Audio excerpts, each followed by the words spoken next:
2020 کا جب آغاز ہوا تھا تو کسی کو یہ امید نہیں تھی کہ ایک وبائی بیماری پوری دنیا میں لرزہ طاری کر دے گی۔ کورونا کی وبائی بیماری نے پوری دنیا کو جس طرح سے اپنے نغے میں لیا، اس نے زندگی کو اس طرح سے گردش میں ڈالا کہ حالات بدلنے کے بعد بھی لوگ اسے یاد کر کے سہم جاتے ہیں۔ کورونا کا قہر، لاک ڈاؤن کی سختیاں، اپنوں کی مجبوریوں کو عوام نے کس کس روپ میں دیکھا ہے، یہ کسی سے پوشیدہ نہیں ہے۔ مدھیہ پردیش کی ادبی سماجی تنظیمیں ہوں یا دانشور طبقہ، سبھی اس وبائی بیماری کو شکست دے کر نئے سال میں امن و آشتی، یکجہتی اور بھائی چارے کی امیدوں کی ایک نئی تاریخ کو رقم کرنا چاہتے ہیں۔ ہمارے نمائندے مہتاب عالم نے ادبی، سماجی، سیاسی، صحافی اور دانشوروں سے خاص بات چیت کی ہے۔ اس کے استقبال 2020 جب شروع ہوا تھا تو کسی کے وہم و گمان میں بھی نہیں تھا کہ ایسی وبائی بیماری اس سے سامنا ہوگا کہ جہاں پر لوگوں کو سانس لینے میں بھی گھبراہٹ ہوگی۔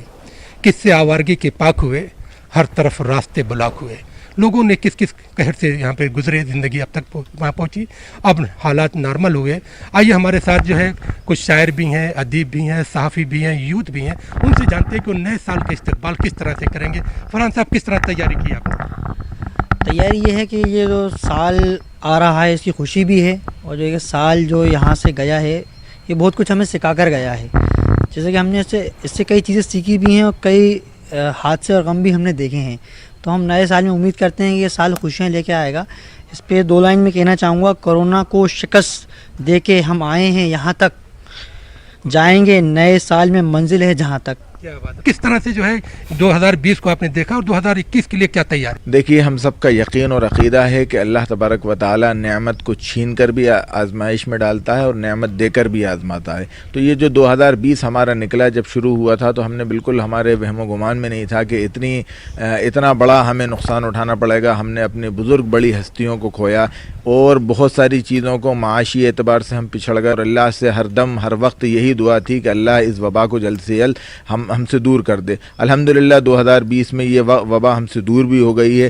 اب دوبارہ شروعات ہے، تو میری یہی سب سے گزارش ہے اور اللہ سے دعا بھی ہے کہ ہم سب مل جل کر جس طریقے سے اس وبا کا ہم نے سامنا کیا، اللہ کے سامنے دعا کر کے اس کا سامنا کیا، اسی طریقے سے آگے بھی مل جل کر ہم آنے والی چیلنجز کا سامنا کریں۔ کیسا رہا نئے سال میں، کس طرح کی امید کر رہے ہیں؟ بے شک آپ نے صحیح کہا کہ اس کورونا نے وہ نظارے دکھائے جو ہم نے کبھی نہیں دیکھے تھے۔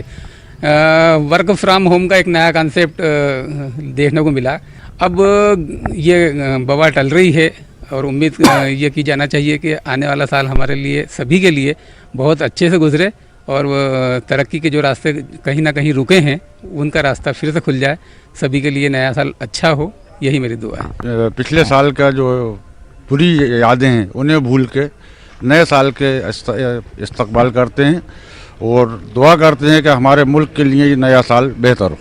20 نیا سال شروع ہونے جا رہا ہے اور مشیت الہی کے سامنے ہمیں سر نگو رہنا چاہیے۔ حوادث و واقعات ہوتے رہتے ہیں، یہ اللہ کا نظام بھی ہے، تو ہر اچھے برے وقت میں اللہ کا شکر گزار ہوتے رہنا چاہیے۔ اور آج ضرورت اس بات کی ہے کہ انسانیت کی سربلندی کے لیے کام کیا جائے۔ انسانیت کی سربلندی کی بات کریں، جب ہم کورونا کے قہر کی بات کرتے ہیں ناظرین، تو آپ کو یاد ہوگا کہ جب کورونا آیا تھا تو دنیا کے دوسرے ملکوں میں کیا ہوا اسے بھول جائے، لیکن ہندوستان کے اگر ہم شہروں کی بات کریں تو تمام لوگ جو ہے اپنے گھروں سے اس طرح سے نکل پڑے تھے جیسے ان کے عزیز جو ہے کہیں سے جا رہے ہیں، اور لوگوں نے اپنے کو جو ہے بھوکا رکھا، پیاسا رکھا۔ لیکن راہگیروں کی اگر ہم بات کریں تو انہوں نے کسی کے اوپر جو ہے مصیبت نہیں آنے دی، بلکہ ایک دوسرے کی مدد کرتے رہے۔ اور اس وقت نئے سال کی جب ہم بات کر رہے ہیں تو نئے سال کا استقبال اسی جوش و خروش کے ساتھ جو ہے بھوپال کے لوگ تمام یہاں پہ ادبی تنظیموں کی بات کریں، سماجی تنظیموں کی بات کریں، صحافیوں کی بات کریں، دانشور کی بات کریں، سب لوگ کرنا چاہتے ہیں اور یہ چاہتے ہیں کہ اس وبائی بیماری کا خاتمہ ہو اور دنیا جو ہے پھر اسی طرح سے ایک جو ہے ہنسی خوشی کا ایک گلزار بنے اور وہاں پر تمام لوگ مل جل کر رہ سکیں۔ کیمرہ مین کھلان سنگھ کے ساتھ